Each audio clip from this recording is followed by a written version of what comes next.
deploy it on your own infrastructure.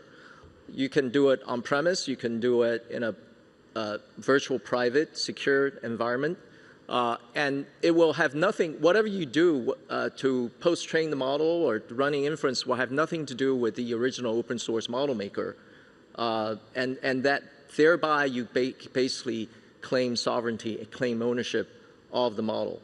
And, but it remains to be seen, it's still a very big question, how economically all the model companies are going to make it sort of sustainable with an open source approach. Don't you think the issue is the economics? You're spending billions of dollars to build this model, and if you open source them, you're not really monetizing it in the way that you can potentially monetize it.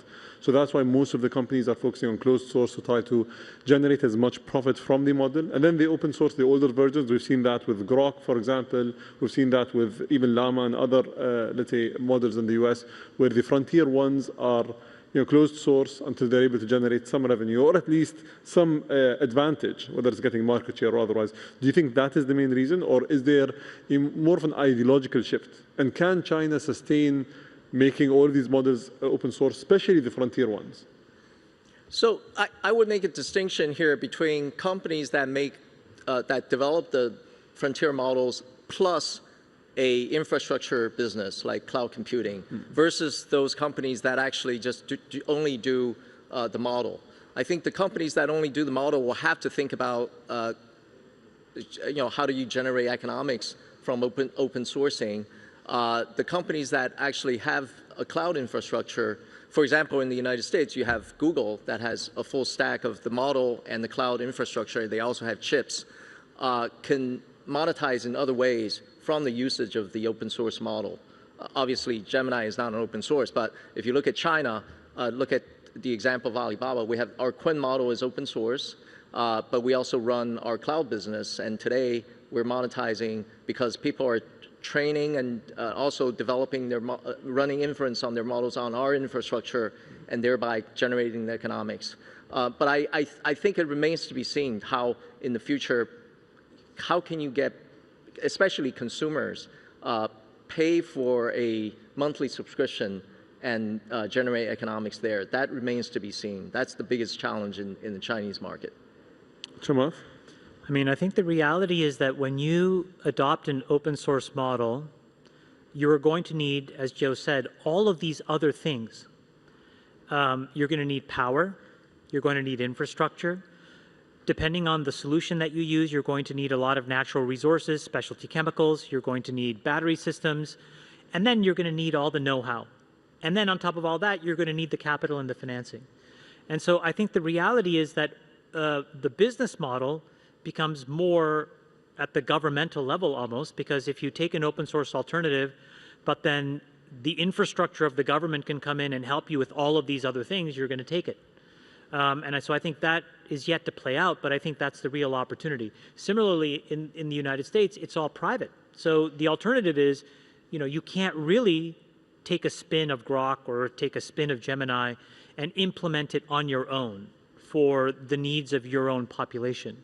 But yet you still have to bear the cost of all of these other things. So if all of this was packaged and financed and turnkey and in a box, I think that's the ultimate best solution. That's probably where, international finance organizations and development banks probably need to play more of an evolving role over these next 10, 20 years. Many of the conversations that I currently have and interviews that I would do, and I'm sure that you guys will go through the same thing, people talk about the AI bubble. And the bubble in a sense of, is it sustainable? Can we keep seeing the numbers that we're seeing? We've recently seen the issue with memory and memory availability, and we're not being able to produce memory enough. And when it comes to bubbles, I think there are two types of bubbles. There's the tulip mania bubble, which was completely made up. It blew up, people lost their money, and there was nothing left except the legacy of the bubble. And then there's the train and railway bubble of the UK of the 19th century, where people went and invested in railway tracks, which gave the UK the legacy of being one of the most connected places on earth through railway. So there was actually a tangible legacy that was left behind. In terms of tangible legacies for artificial intelligence, and I'm not saying it is a bubble, but let's assume that there was a set of bubbles along the way of the progress of artificial intelligence. Do you think that energy infrastructure is that? So is the safe bet investing in energy infrastructure? Is the safe bet investing in chips? I think it's very much a TBD. And the reason is that the capability of these models can actually disrupt the underlying asset that you may think is safe. So the example that I would give you is we are 1 or 2 generations of models away from a model demonstrating that there's a certain chemistry that can effectuate, for example, a ultra-high storage battery, or that can effectuate a room temperature superconductor. If any of those things come to pass, we all would collectively have to underwrite what the actual value of our natural resources collectively as a world means. It would change how we use oil, it would change how we use nat gas, it would change how we build SMRs. So I think the honest answer is, this is why it's such a profoundly interesting moment. All of the things that we've used to underwrite productivity and GDP will get re-questioned because this superintelligence allows us to see things that, you know, the frailty of the human condition we can't quite see yet today. And I think we should just be open-minded and prepared to deal with that as a community, because I think it's going to be complicated. So there's no bubble in that context. Joe?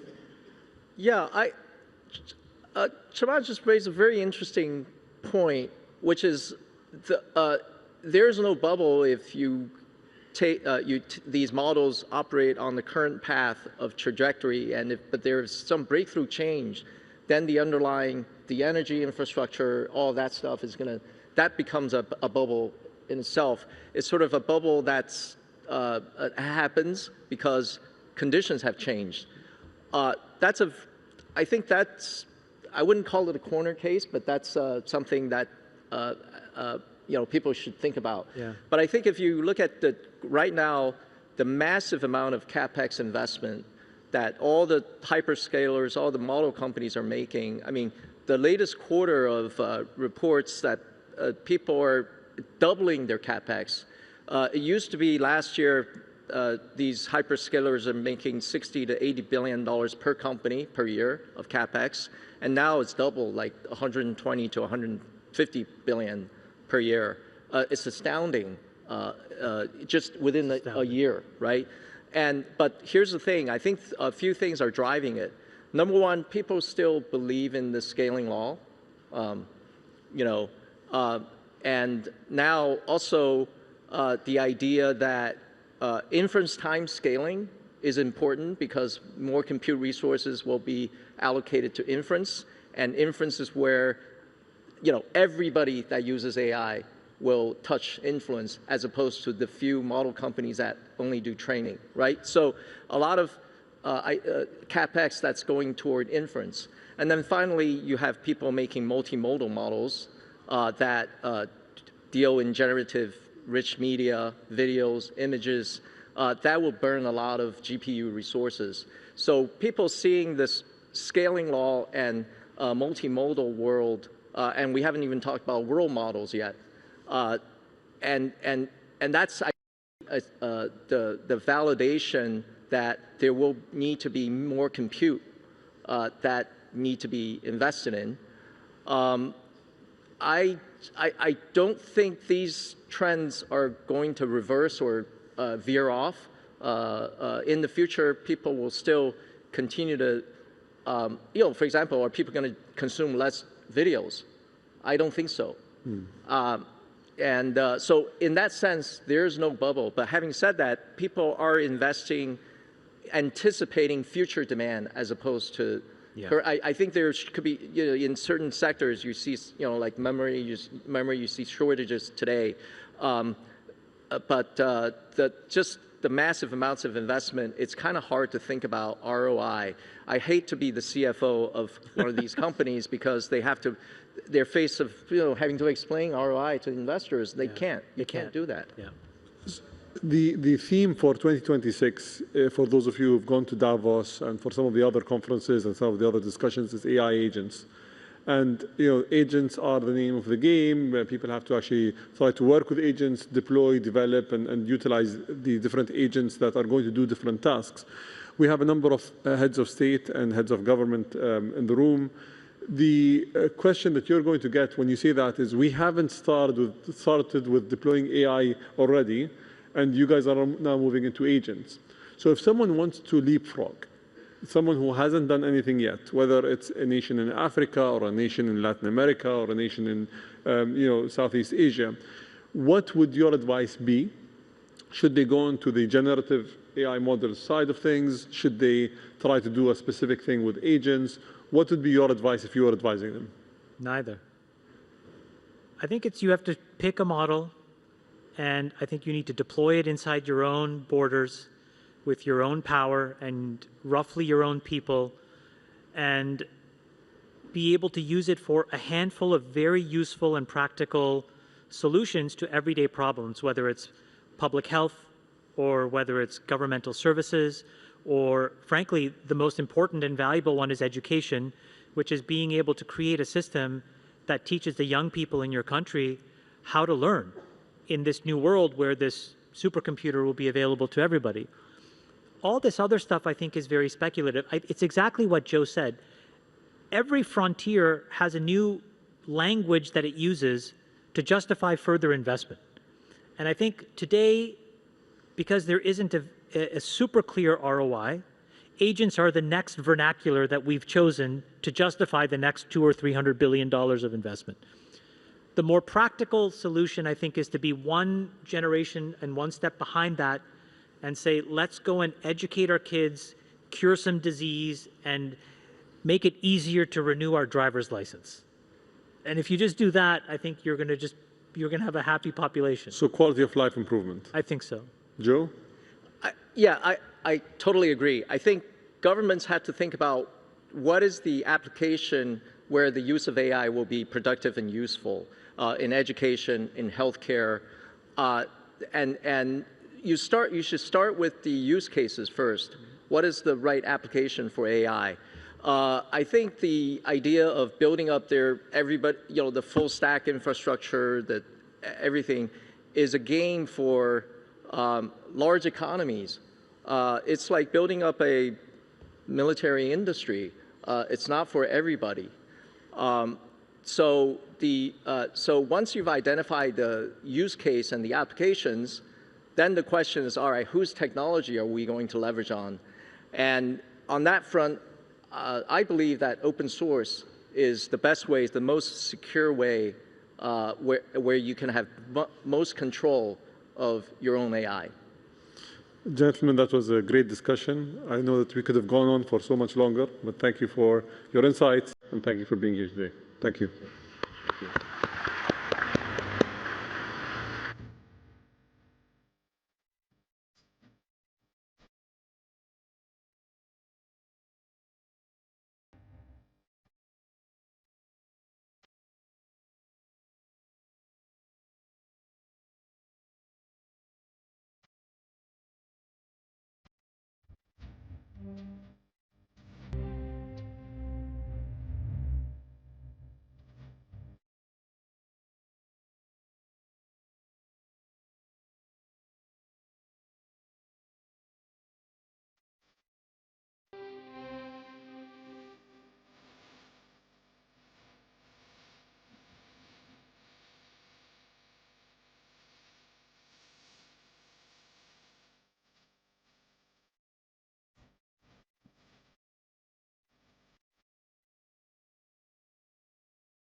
Ladies and gentlemen, our next panel discussion is titled, Is the Next Decade African?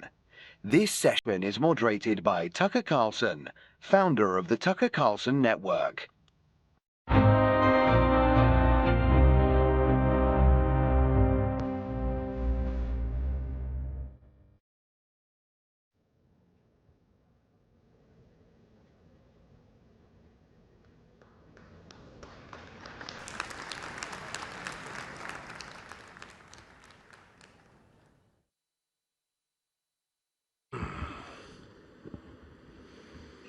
Gentlemen, thank you for doing this.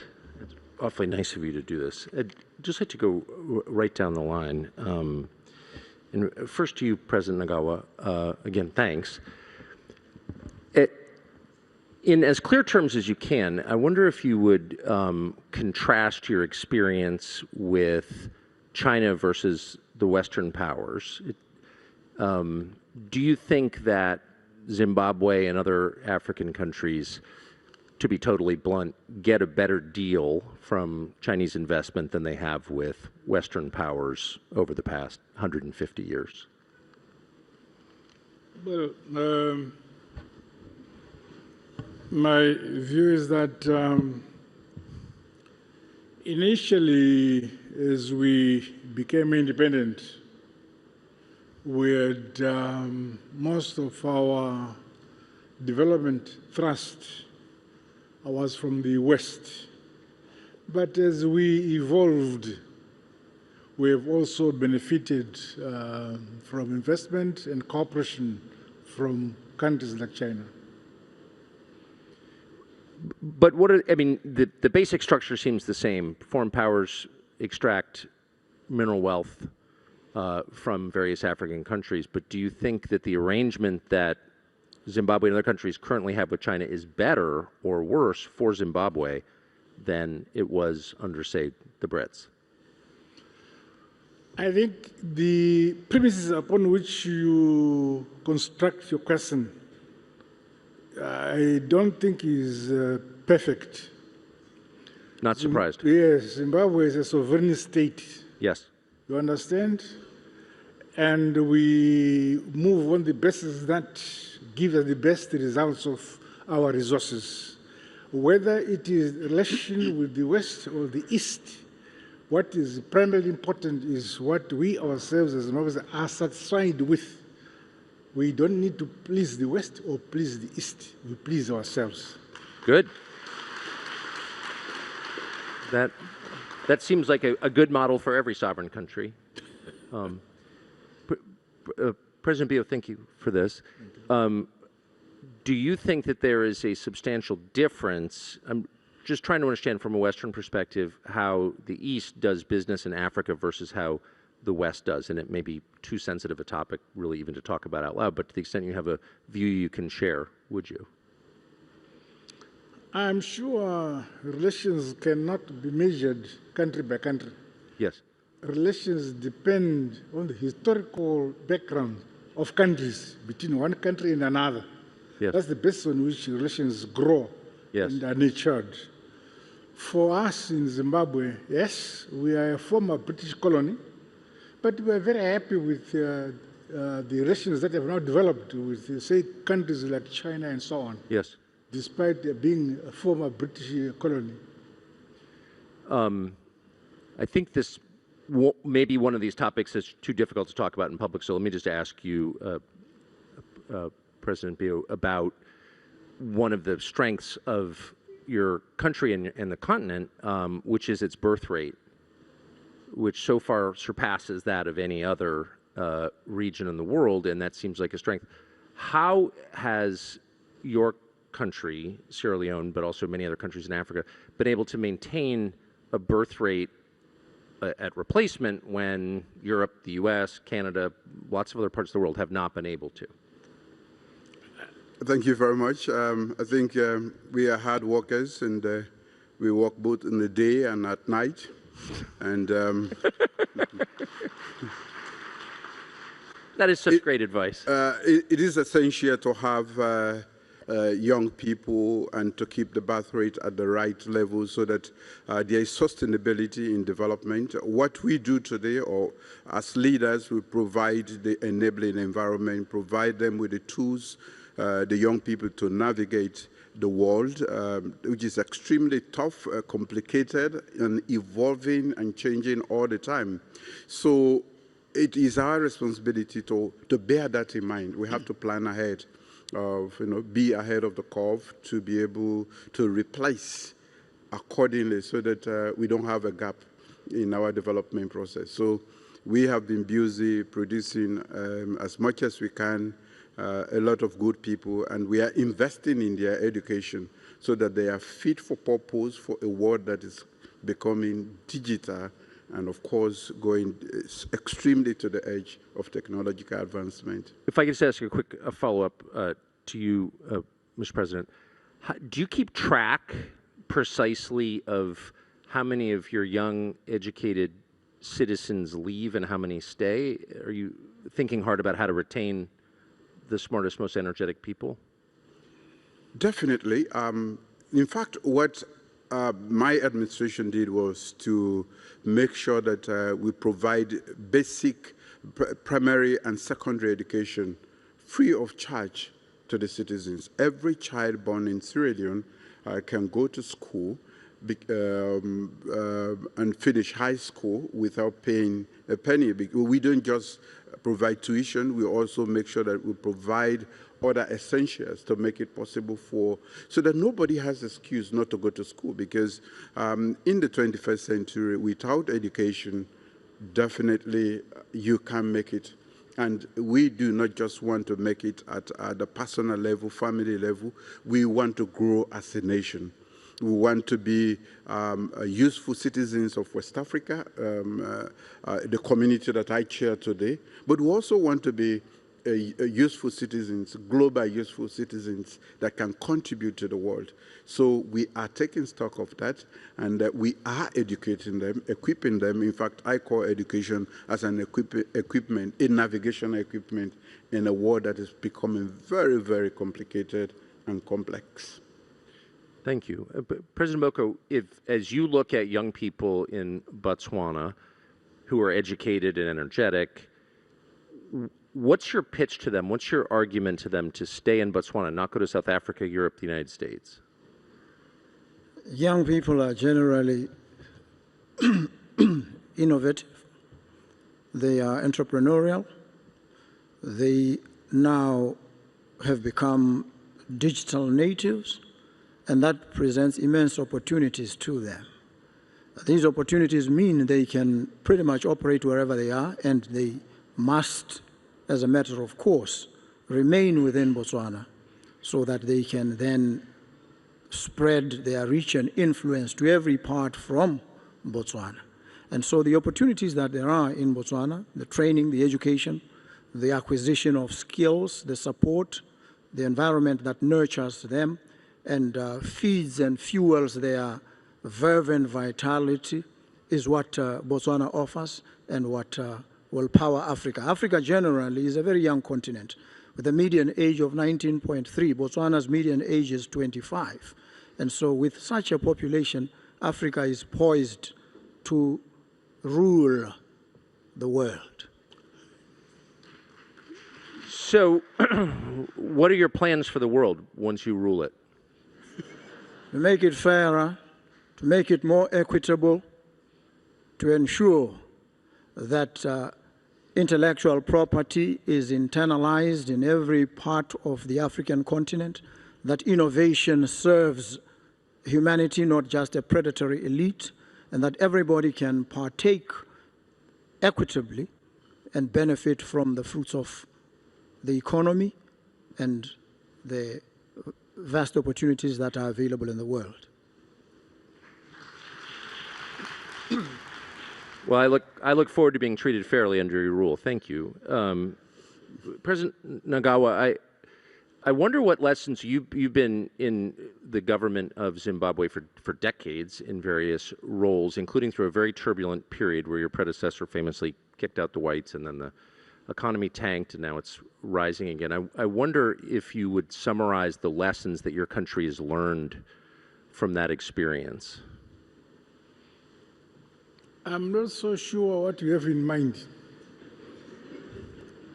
But let me say, our economy has faced challenges. I'm sure you're aware. Yes. Zimbabwe has been under sanctions for decades as a result of us claiming our land from the British and making ourselves independent. We seized the land and gave it to our people. So sanctions were imposed on us. But in spite of all that constraint we have developed, and we are happy that we have developed on our own, and we feel very independent. Well, some of the land was seized from people who were born there. So I wonder if there's a lesson about targeting people on the basis of their skin color. Do you think? Can I hear you? Well, people had their land seized in Zimbabwe who were born in Zimbabwe, and they were targeted on the basis of their race. And I wonder if you think that's good or bad. No. Land did not belong to a race. It Right, belonged to that's right. Zimbabweans. So when the colonialists took land from us, time came when we asserted ourselves, take back our land. And those who wanted to have land at the same basis as the African people of Zimbabwe remained. But those who felt they were superior left. Okay.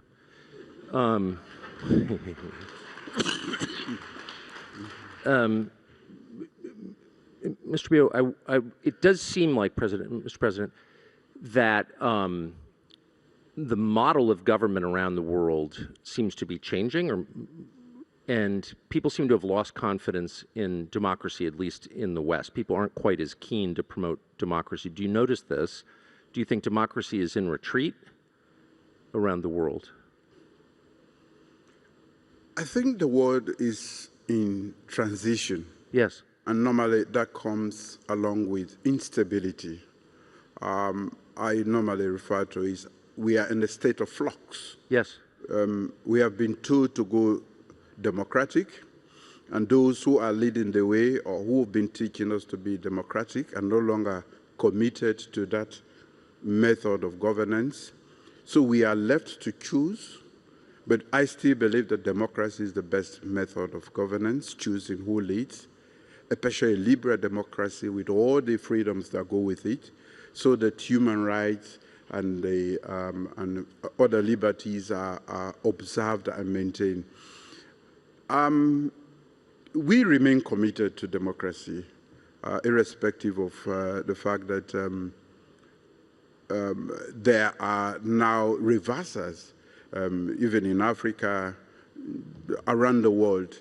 In fact, these days, when you listen to world news and other things, you hardly hear about democracy. You're very right. But we are committed to it because it is the best form until we can provide an alternative that can really sit well with us in society. We remain committed to democracy.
China is a relatively new entrant, really, Yes. into the historical space and climb. China only lifted itself out of abject poverty over the last 40 years. We've been free from colonialism now in Botswana for almost 60 years. We have had an affinity with the West because of the relationship, the special relationship that we've had with them. And China has only come in, and we relate with China on terms that we define ourselves. We look at what it is that China offers, what it is that we need, and we sit and good a deal as we are able to negotiate in a situation where all the parties come to the table and present their offerings. So I think the relations are shaped largely by what the interests of these African countries, ourselves included, are. Interesting. President Nagawa, what did you think of what happened in Venezuela last month? Venezuela is very far away from Zimbabwe. Yes, it is. yes, sir. But I wonder. I still wonder, as a head of state, a longtime head of state, what you thought of that. I mean, you must pay attention to what happens to other heads of state. Yeah, but I don't know what we really read in Zimbabwe actually happens in Venezuela. But from what we read, we are interested to know why it is happening.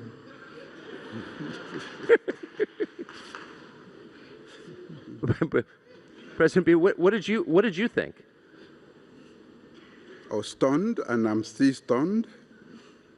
It was so surreal that I still have to understand whether the world order, the rules-based society, is still existing, and if not, what becomes of the world? That's why I earlier described the state as we are in a state of flux, because everything that we have understood as the basis for international order is fragmenting or being destroyed right in our face. I'm sorry, it felt like an unfair question, but that's exactly more to the point what I'm asking is this a sign of a changing order? And I will end with you, President Boko. What was your response to it? Well, I think we are seeing a world where rules seem to matter very little, and they matter only depending on who is benefiting from them and who is wielding the stick at any given point in time. We know that public international law respects territorial integrity, it respects the sovereignty of nations. And it also requires that the people of every nation state must exercise their self-determination. They must determine what happens within their borders. And to have external powers intrude and remove any head of state, regardless of what the circumstances are, I think it's something that is utterly shocking, and it is an affront to a rule-based international order.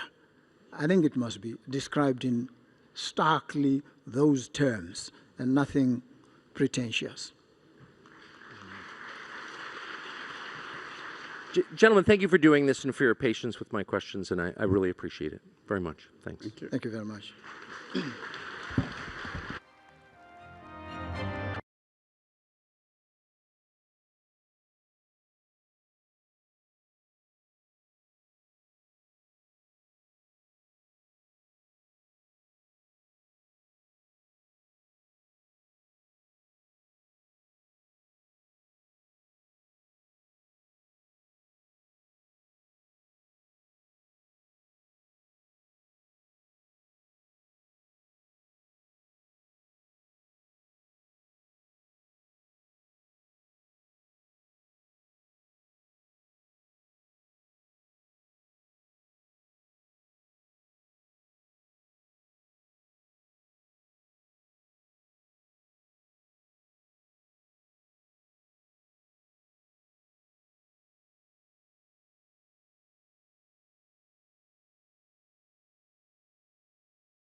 Everyone. Our panel today is a conversation with a spine. Fewer questions, but deeper ones, and questions to understand how we collectively can create impact, going beyond what works in social welfare. As you all know, governments have been very good at helping people do the right thing. Behavioral science helped simplify decisions, remove friction, and guide behavior. But life is now changing faster than systems can keep up, and uncertainty is constant. And social welfare exists for these moments. Systems provide support, but they also do something more powerful. They shape how people see themselves. So today we're going to talk about welfare systems. And yes, welfare is a safety net, but it's also a teacher. It teaches people whether they're capable, whether they're trusted, whether they're expected to steer their own lives. So this session is called Empowerment by Design because we're exploring a shift from welfare that shapes behavior to welfare that builds human capacity. And that's the conversation we're going to have today with our esteemed guest. So before we begin, I'll just tell you how the conversation will go. I'm going to ask one central question to each guest, and then it's not only to extract answers, but to surface a lot of judgments that will help us all in our decision making. So to David Halpern, you were central to bringing behavioral science into governments, and you helped states shape decisions at scale. So I want to ask you with not what works, but what lasts. So here's the question. What does behavioral science genuinely, when does it empower people, and when does it quietly cross an invisible line, training people to function only when the system exists? Right, it's a great question. Thank you. It's lovely to be here. Your Excellencies and other esteemed guests. So the classic thing that people tend to think of with behavioral science is what's called changing the choice architecture. So we go to the canteen, and it's a good idea to put the salad before the chips. Was a good example, because we're in a hurry and we're hungry. And one argument is when you remove that, well, will I just go back to eating all the chips? Well, an important point is the canteen is still there today and tomorrow and so on. And it can also start to change your taste too. But will it stick? Will it persist in other ways? And so there's more and more interest in interventions, which we were just saying before, not just nudges, but are called boosts in some ways. And a good welfare one we were talking about at a session earlier today is many welfare systems are built around what's called active welfare. Are you really looking for work? So across the world, by the way, they are better than not asking people, you know. So you turn up and you have to show that you look for several jobs. Now, I've sat in on those interviews. One of the things we did as good behavioral scientists, you're like ethnographers and you spend time out there. And you'd see, for example, I come to my mind, a young man coming into one of these sessions. He knows exactly the routine, what he's supposed to do, fill in the form, tick this thing. He's almost on autopilot. He's been trained by the system to do that. And so we changed it from a system, instead of asking people, what did you do last week, to say, what are you going to do next week? Which sounds like a small change, but it turns out to be really fundamental, because you are now activating someone to be, think ahead and so on. Another key change, though, goes to your point, is instead of the administrator doing the paperwork, we said the person should do it themselves. They should write down themselves what they're going to do next week, not for them. And first of all, you can see when this change came in, people are almost like, wait a minute, what? You do the paperwork, don't you? No, because you're trying to mobilize and activate someone. So these are really important kind of shifts as we try and make, sometimes you create scaffolding, but you make change. And in the end, we're trying to make people not just make better decisions, but be better decision makers in their own right, which I think goes to your point. So you mentioned something about activate. Can you give us an example of what distinguishes the intervention that changes behavior for a moment, so you change the person that you said, you asked him what you're going to do next week, yes, to changing his identity for a lifetime? And so can you give us a bit of a sneak peek? There's something more cooler than nudging called boosting that David Halpern is working on. So I want to understand, what does boosting do? Does it change someone's identity forever? Does it leave an imprint, a soul print? Very good. So yes, this is, I mentioned it, and thank you for pushing on it. If I'm working on a book here, spending some time here and also on Boost. So I'll give you an example, and we were just talking about it, from again, young people. This is some work in the US, but we see it in many other places. So young people who, in Chicago classically, brought in quite difficult circumstances, and they have learned in their lives, if someone pushes you, you better push back. If someone comes along as you're a young kid and says, can I have your pocket money? If you don't push back, they'll come back tomorrow and ask for your mobile phone, right? So you learn it, and then you learn to react hard. This leads to violence often because it becomes inappropriate as the kids become men. So there was this program called Becoming a Man, developed by Chicago, and it was inspired by a murder, I'm afraid to say, of a young, lovely PhD student from Senegal, actually, who was shot by a 17-year-old. He came out of the library, he had books on, it was late at night, he gets stopped by this kid. He must have just paused, resisted for a second, he gets shot and he dies. Now that 17-year-old was eventually given 120 years in prison. Was that going to make a difference if it had been 200 years or 300 years to his behavior in that moment? So the idea of this Becoming a Man program was that, we need to reach into the minds of these young people. And so this exercise, I was just explaining if it's not too long, they'd give these young people, put them into pairs, and they'd say, here's a ball, I'll give the ball to you, I'm supposed to take it from you. You can imagine these kids start scrapping, and they pull and they're punching and whatever. And then eventually it's calm down, okay, let's talk about what happened there. And they'll say, why didn't you just ask him for the ball? None of them ask. Well, why would I do that? He'll think I'm a punk, was the word.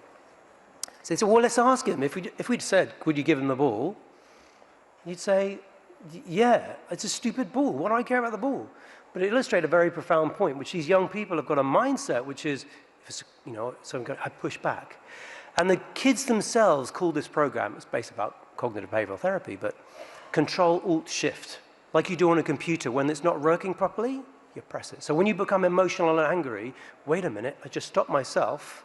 Is there an alternative? So if that's not a nudge now, that is what we would call a boost, a very powerful program, halves violence, halves subsequent arrest in these young people. This is very powerful for lots of things. We could all use a boost in a similar way, sometimes. I'd like to reflect on that. This relates a lot to social welfare because welfare or social welfare changes a lot of outcomes for people's lives, but the question we all need to ask is, does it even shape people? Will they grow? What will happen to their mind?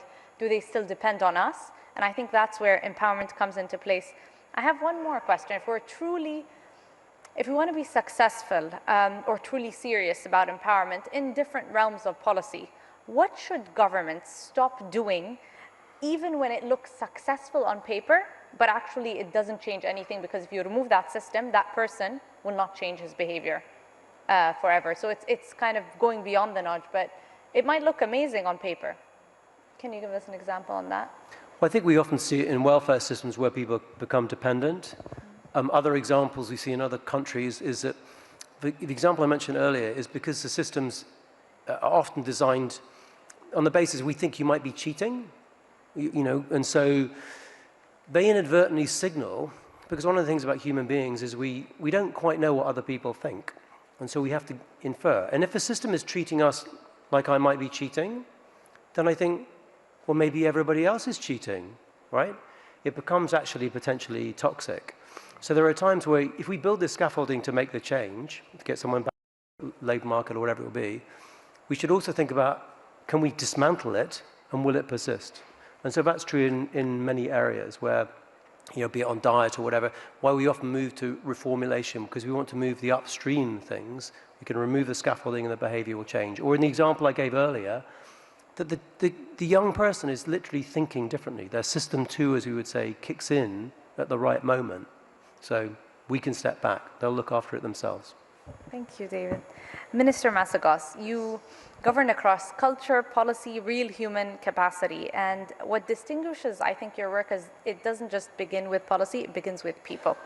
So I want to place you inside the moral tension of social welfare.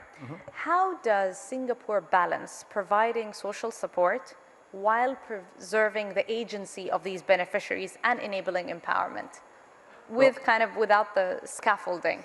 Yes. Well, thank you for the opportunity to address the esteemed audience here, and also to have an interaction with people who know where the evidence is. So all of us know how to do it, but governments need to decide who should be doing it, where it should apply, and when. And what we have decided when I took over about 7 years ago, the Ministry for Social and Family Development, is to shift focus on the individual to the family. That was the first paradigm shift we did. Because when we want something to last, or even something to begin, it begins with the family. Values get transmitted through the family. And also, while rights are important, very critical, to ensure rights of children, women, everything must be provided for, we must also recognize, at least in our societies, that duties are as important. So duties is always something we balance with rights, and that happens best in a family. So the family need to be functioning, and therefore, in defining a functioning family in Singapore, we put it quite simply in 3 S's, which we measure with our researchers and so forth. Are they stable? Are they self-reliant? Do they attain self-mobility? Now, this applies to all families. And some families, though, do fall through the crack temporarily, and how then do we bounce them up to attain these 3 S's and not lose these 3 S's? But some family can be entrenched because of their circumstances and so forth. And therefore, where do we start this work? We have now shifted from from waiting for the families to come to us when they have trouble, to knocking doors, identifying who would be vulnerable, and being proactive and upstream. And this is something is very difficult to do because it's more costly and takes a lot of time. And it's harder for research to show that you have prevented something from happening because it didn't happen. And therefore, we have to sort of reshape how we approach this, and going upstream.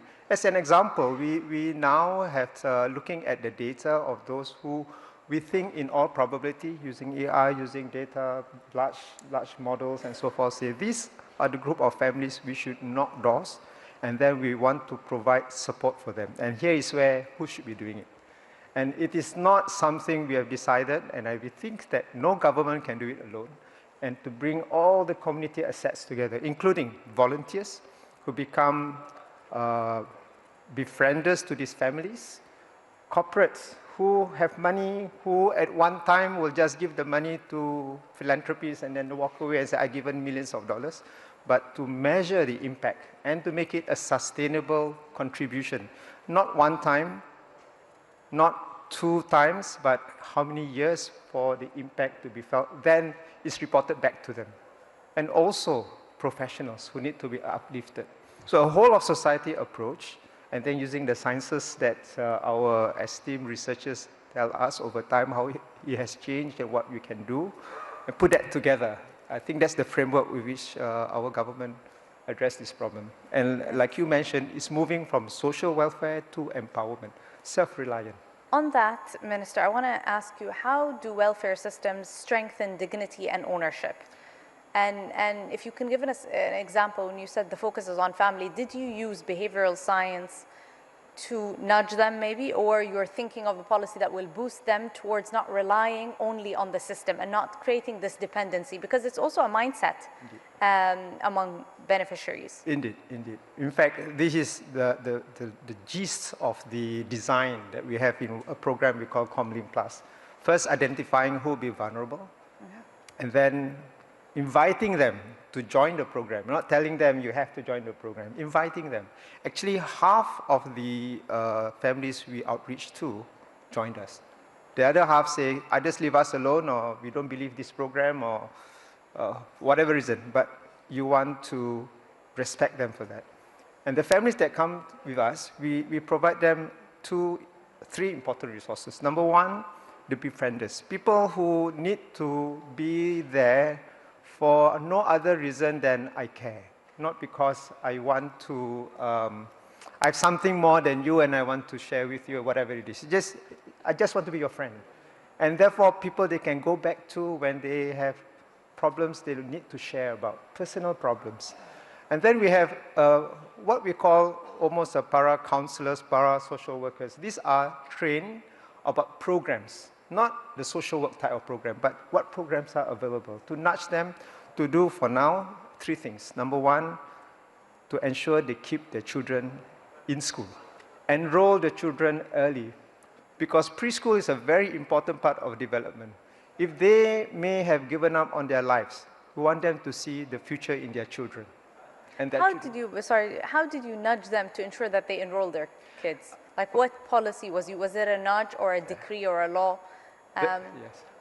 The simple policy is to give them money if they put their children. So an incentive with money. But incentive. If you remove the money, what's going to happen? Did they believe in it? Do they believe in the power of early education? Which is why the befriender is important, to persuade them and to show them what works. I come from a family which benefited from social mobility. And when I meet them and say, look, I used to be like you too. I live in a home which I rented. I moved 11 times before I was 3 years old. But in Singapore, you don't have to be like this all your life, all for your children. Just keep your children in school. Start them early. So that kind of advice, that kind of personal connection is important. But many people who do this don't know where the programs are. And therefore, you need to have trained coaches who know what different kind of archetypes of family need. At the same time, then, those who we know could be in trouble or need more therapies and so forth, that's when the social worker comes in. So again, it's a whole of society program. Just one point is that much of the incentives are contributed not by the government. It's given by corporates who say, I want to do the preschool program.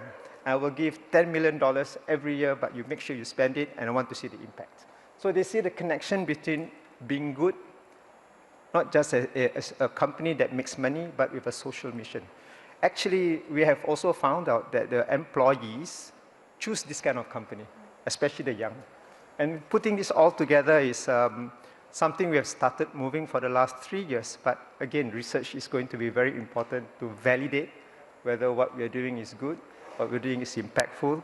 And I say, we don't want to conclude that this will have a good outcome, but certainly we are happy with the involvement of so many parts of society together, including the dignity that we give to the families who want to do this. I think when we talk about welfare and empowerment, it's not a simple equation to say when we use this nudge and we remove it, what's going to happen to the people. We need to really study it over the long term. What kind of, who people become, did they grow, did it change? And what I'm hearing from you all is empowerment and social welfare is more than design. It is about understanding the proper discipline of policymakers to really stick with the decision and self-correct along the way, especially with dependence and social welfare. So it requires a lot of courage. I want to end as a joint question for both of you. How do we know when the support is still helping or when it's quietly replaced people's judgment that they don't even think for themselves anymore? In your case, giving the money for young parents to put their kids in school, they automatically will just enroll them because you gave them the incentive of their money. Remove the money, I don't think so. They really believed in it could be applied to health, to parenting, to a professional life. How do you know that they really believe in it? So maybe the idea of boosting, and I just want to clarify what I mean here. When welfare builds capacity and it changes people's mindset, it builds dignity. Yes. When you are building dependency and you took away their agency, you're kind of creating this kind of reliance and it erodes dignity. And so the question, and maybe the highest ambition or goal of social policy, is not better compliance to my nudge, it's stronger people. And goes back to, David, what you said, it's did we grow people, did we change them, did you change the mindset of that guy? So what's your 2 cents on that, on building capacity, and what empowerment by design truly means? So it's very interesting that you talked about parenting too, because I think there's a classic kind of a distinction often made in parenting, which is very relevant to government, which is when you're teaching your kids. It's normally a contrast between, are you liberal? You do whatever you want. Like, that turns out, by the way, not to be great often. Or do you be authoritarian, which is I tell you exactly, you could do this, lots and lots of rules. That's not great either. And the magic formula is what's called authoritative. So you intervene occasionally, but you explain to your child why. When they're going to put their kids in the electrical socket, you don't just say, no, we never do that. So you shouldn't do it because you explain why. And what's the difference? Is because authoritative means that you now understand the world and it sticks, it persists when you're not there as well, right? And that to some extent applies to governments too. We need to be in the authoritative space. You talked about, I think, dignity. I tried to give you an example earlier. A key part about that is you're no longer being a policeman, but you're respecting the person's dignity and they're building their own agency. But the last thing which we touched on, I think is incredibly important and often underestimated in Western governments, is the social network and the community. It's the family, absolutely. Who is your first line of call for welfare when you need it? It is your family. It may be your neighbors, your friends. Only late on is it often government. And it often reminds me of some work we've been doing at the moment with communities and community building, is that it's been underestimated the importance of building the community infrastructure. Singapore, famously example of it. And it reminds me of almost a biblical example, of the feeding of the 5,000. How does that work? We sort of see it in everyday life, where you enable people to mutually support each other is an incredibly powerful tool, which you don't see if you only see it welfare through a very narrow individual lens. Yes. What's your take on the authoritative space of government? Well, the most important thing for me, at least, is to have the courage to share and to open this data to researchers, to people who will then present this and criticize you in public to say, no, this doesn't work. Or the evidence says that you have to shift it somewhere else. For the longest time, governments have internal mechanisms to do that, and you can hide your embarrassment because you don't share the data. Today in Singapore, more and more of us are in various parts of government want third parties to come appraise us, give us a critique, even publish the paper, and be open about it. Because we know that the virtue of all what governments want to do, this is always the part that we are very happy about. But the courage to accept that there are failures and that we need to shift can only come from people who produce this from evidence, from research that is objective, no motivation, not a political opposition, whatever it is. And therefore, you can take it even with a pinch of salt. And then you move on. They say, yes, this is something we have misgivings about, we should move on. And this is how Singapore has improved over the years, starting from internal criticism and not sharing it, and now, hopefully with more courage to share this data with the external evaluators to tell us how to do it better. I think as I reflect on both, the quiet truth of maybe behavioral science is that every system we build is building a human being, not loudly, not dramatically, but relentlessly on what it assumes as a policy, what it rewards, and I think also maybe what it requires. And if we take social welfare, it's also a teacher. It builds capacity. It's telling these people and these beneficiaries whether they're capable, whether the government believes in them, whether they're trusted, but also not to comply, and whether they're expected to try on their own. Yes. And I think for us, as you said, data, the authoritative space of government, we need to kind of explain why, but also create that ecosystem around it. So it's not just one cut solution. Indeed. I know this is the end of our session. There's 30 seconds. I just want to say thank you for your time and insights today. And we can't wait to understand what boosting can do to policy, and also understand and learn from Singapore. If there's something beautiful about Singapore, we love the intellectual humility you all exude from all governments around the world.